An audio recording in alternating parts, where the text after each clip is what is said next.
The missing shade of blue.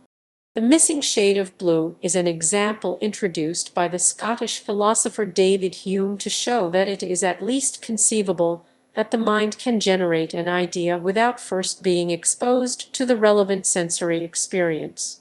It is regarded as a problem by philosophers because it appears to stand in direct contradiction to what Hume had just written. The source of the problem. In both a treatise of human nature and an inquiry concerning human understanding, philosopher David Hume argues that all perceptions of the mind can be classed as either impressions or ideas.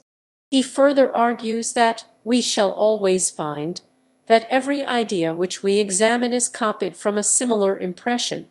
Those who would assert that this position is not universally true nor without exception have only one, and at that an easy method of refuting it, by producing that idea which, in their opinion, is not derived from this source. The problem of the missing shade of blue arises because just 2 paragraphs later Hume seems to provide just such an idea. He says there is, however, one contradictory phenomenon which may prove that it is not absolutely impossible for ideas to arise, independent of their correspondent impressions. I believe it will readily be allowed that the several distinct ideas of color which enter by the eye, or those of sound which are conveyed by the ear, are really different from each other, though at the same time resembling.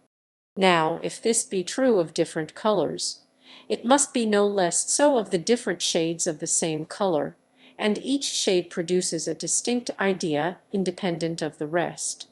For if this should be denied, it is possible, by the continual gradation of shades, to run a color insensibly into what is most remote from it, and if you will not allow any of the means to be different, you cannot, without absurdity, deny the extremes to be the same. Suppose, therefore, a person to have enjoyed his sight for 30 years, and to have become perfectly acquainted with colors of all kinds, except one particular shade of blue, for instance, which it never has been his fortune to meet with. Let all the different shades of that color, except that single one, be placed before him, descending gradually from the deepest to the lightest, it is plain that he will perceive a blank where that shade is wanting, and will be sensible that there is a greater distance in that place between the contiguous colors than in any other. Now I ask whether it be possible for him, from his own imagination, to supply this deficiency, and raise up to himself the idea of that particular shade, though it had never been conveyed to him by his senses. I believe there are few but will be of opinion that he can, and this may serve as a proof that the simple ideas are not always, in every instance, derived from the correspondent impressions, though this instance is so singular that it is scarcely worth our observing and does not merit that for alone we should alter our general maxim.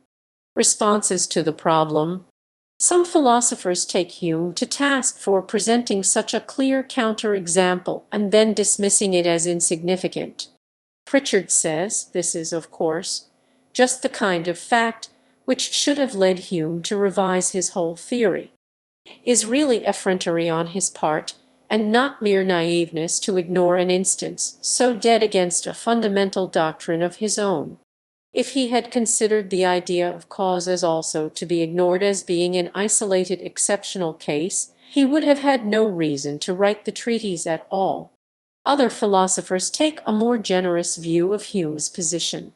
Jenkins says, "It is not so much that it is hardly worth altering a general thesis for one exception, which is very much the line Hume himself adopts. It is rather that the character of the phenomenon itself does not clearly run counter to the essential emphasis of Hume's doctrine. That emphasis really consists in the claim that, ultimately, there can be no ideas without impressions. His example does not strictly disobey this principle since, presumably, Hume would argue that, without sensory experience of other colors and particularly of other shades of blue, the missing shade could not be envisaged. It is not an admission of innatism, nor is it a claim that the idea was, as it were, produced out of a hat. It is perhaps nothing more than the concession that the natural powers of the mind are a little more enterprising than he had allowed for. In their own ways, both of these views fail to address the problem of the missing shade of blue. The first fails to offer an explanation as to why Hume has presented us with the contradiction, and the second fails to deal with the fact that Hume himself insists that it really is a contradiction. It is sometimes said that the problem is even more severe than Hume thinks. Hume claims that this instance is singular.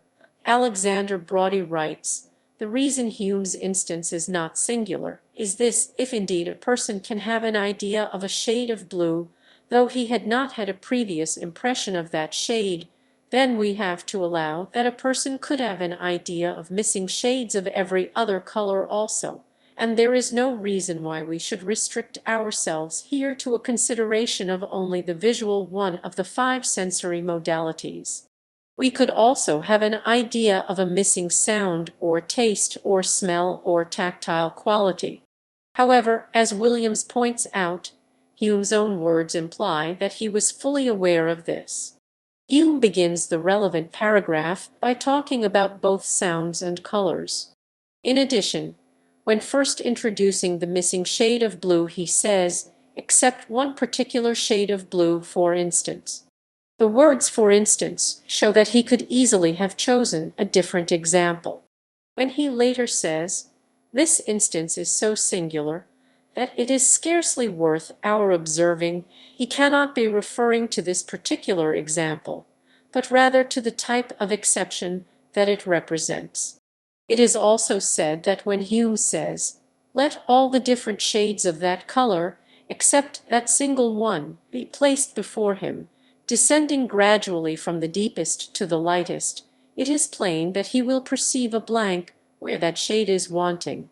He is assuming that colors are composed of a set of distinct independent hues, when in reality they form a continuum.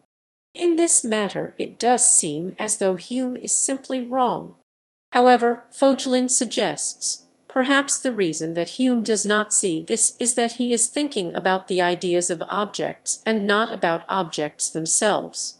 In particular, he may hold that the notion of an indistinguishable difference between ideas make no sense. There is nothing more to an idea than that which can be discerned within it.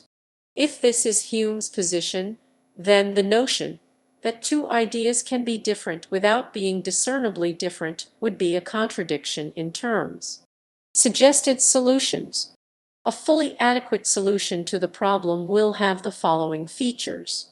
It will recognize that Hume believed the problem to be a genuine counter-example, recognize that Hume included the example for a purpose, provide an explanation that harmonizes well with other features of Hume's epistemology. There is no problem. It is sometimes claimed that the problem can be removed by denying that the problem exists. According to this view, Hume was wrong when he claimed that it was possible to form an idea of the missing shade. Perhaps it only seems to us that such an idea can be formed because we have already experienced the whole range of colors.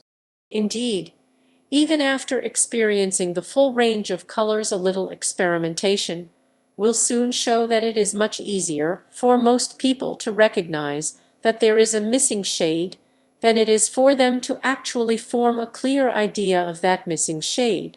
Be that as it may, this dissolving of the problem fails to meet the second and third criteria listed above. Mental mixing. Mental mixing is the solution proposed by Morris. The idea here is that just as paints are mixed to produce the range of color swatches found in a hardware store, so it should be possible for colors to be mixed in the mind in some kind of analogous way. However, without further argument, it is not obvious that we are endowed with any such ability, and, if we were, it is not clear why it would be limited to the mixing of closely related impressions. Yet, if this were not the case, then, contrary to what Morris says, it would open the floodgates to a range of philosophically suspect ideas. Colors as complex ideas. Another way of dissolving the problem has been to suggest that colors might also be regarded as complex ideas.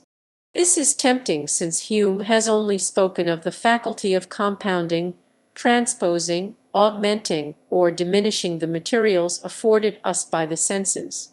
That augmenting and diminishing do not apply only to physical size is clear from the way Hume suggests that our idea of God arises from reflecting on the operations of our own mind, and augmenting, without limit, those qualities of goodness and wisdom.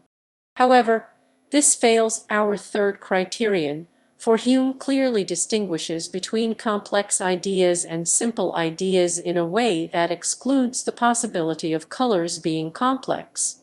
In the treatise Book 1, Partone, section on, Hume writes, "Simple perceptions or impressions and ideas are such as admit of no distinction nor separation.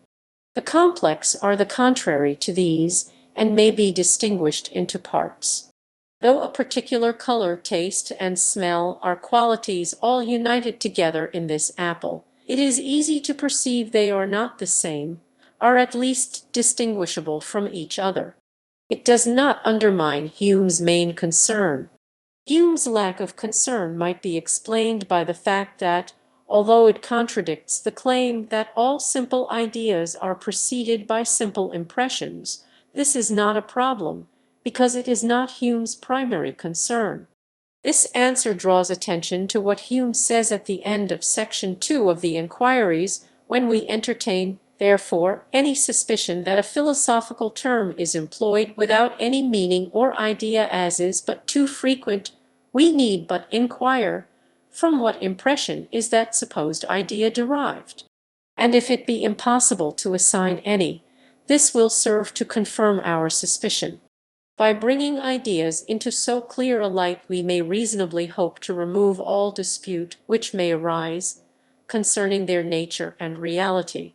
In other words, Hume's concern is that his principle can be used as a critical tool for clearing discourse of metaphysical disputes, and not necessarily that it provides an exact account of the origin of our ideas. The fact that this contradicts Hume's explicitly stated purpose is explained by arguing that the treatise has to be understood as a gradual unfolding of his views. The problem is that Hume never makes this clear, and if this is the way it is meant to be read, then, as Williams says, the narrative character of the treatise is disguised by the superficial resemblance of the former to Locke's essay. Also, the exception really is singular. Vogelen argues that the reason this exception is a genuine exception that can be safely ignored is because, despite being simple ideas, colors and shades can be organized into a highly organized color space, and that sounds and tastes, etc., can be similarly organized.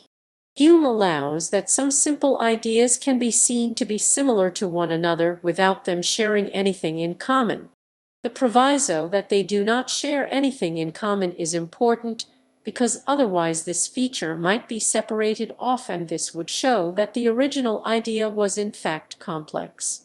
In a note added to the treatise commenting on abstract ideas, Hume says, "It is evident that even different simple ideas may have a similarity or resemblance to each other, nor is it necessary that the point or circumstance of resemblance should be distinct or separable from that in which they differ. Blue and green are different simple ideas, but are more resembling than blue and scarlet, though their perfect simplicity excludes all possibility of separation or distinction. It is the same case with particular sounds and tastes and smells. These admit of infinite resemblances upon the general appearance and comparison, without having any common circumstance the same. And of this we may be certain, even from the very abstract terms simple idea. They comprehend all simple ideas under them. These resemble each other in their simplicity. And yet from their very nature, which excludes all composition, This circumstance, in which they resemble, is not distinguishable nor separable from the rest. It is the same case with all the degrees in any quality. They are all resembling, and yet the quality, in any individual, is not distinct from the degree. It is this very ability to recognize similarity that enables us to arrange the shades of blue in order and to notice that two adjoining shades differ more than any two other adjoining shades. If it be allowed that the notion of hue can arise through abstraction even though it cannot in any instance be separated from a given example, then it may be fairly argued that the ability to fill a gap in the color space is quite a different matter to coming up with an isolated idea without any prior impression. It would certainly still be the case that the ability to conjure up the idea of the missing shade of blue is dependent on at least some prior impressions. The problem with this claim is that there needs to be some way of showing that the exception really is limited and will not affect the important general claim that ideas depend on impressions. Suppose, therefore, a person to have enjoyed his sight for 30 years, and to have become perfectly acquainted with regular polygons of all kinds except the one having 5 sides.